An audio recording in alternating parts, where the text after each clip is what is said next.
আজ Bangladesh premier league বিপিএলের ৩৬তম ম্যাচে রাজশাহী সিলেট স্ট্রাইকার্সকে ৫ উইকেটে পরাজিত করেছে। মিরপুর শেরেবাংলা জাতীয় স্টেডিয়ামে অনুষ্ঠিত এই ম্যাচে সিলেট স্ট্রাইকার্স প্রথমে ব্যাট করে নির্ধারিত ২০ ওভারে ১১৭ রান সংগ্রহ করে। এর জবাবে রাজশাহী মাত্র ১৬.৫ ওভারে তা টপকে যায়। সিলেট স্ট্রাইকার্সের শুরুটা ছিল ভয়ানক বিপর্যয়ের মধ্যে। ওপেনার শামিউল্লাহ শেনওয়ারি ৯ রান ও অধিনায়ক আরিফুল হক ৭ রান করে দ্রুত আউট হয়ে যান। এরপর জাকির হাসান ২৪ করে কিছুটা সংগ্রাম করলেও বাকিরা কিছুই করতে পারেননি।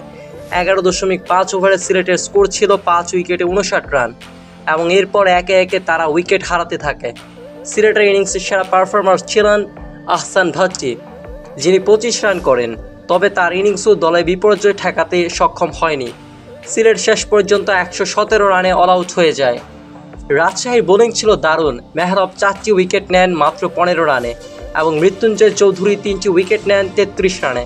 তাসকিন আহমেদ ও সাব্বির হোসেনও গুরুত্বপূর্ণ অবদান রাখেন।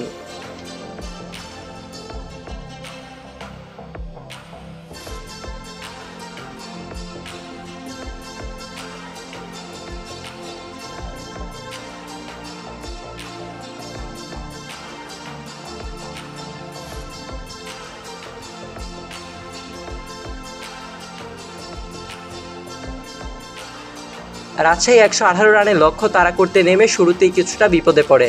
সাব্বির হোসেন ০ এবং জিসান আলম ১১ রান করে দ্রুত আউট হয়ে যান। ফলে দলটি ১.৪ ওভারে ১৩ রানে ২ উইকেট হারায়। এরপর অন্যদিকে মেহরাব ৫ রান ও ইয়াসির আলী ২ রান করে আউট হন। তবে আকবর আলী ৪৩ ও রায়ান ব্রায়াল ৪৮ রান করে দলকে ঠিক জয়ের পথেই রাখেন। তাদের ৫০ রানের পার্টনারশিপ দলের জন্য জয় নিশ্চিত করে দেয়।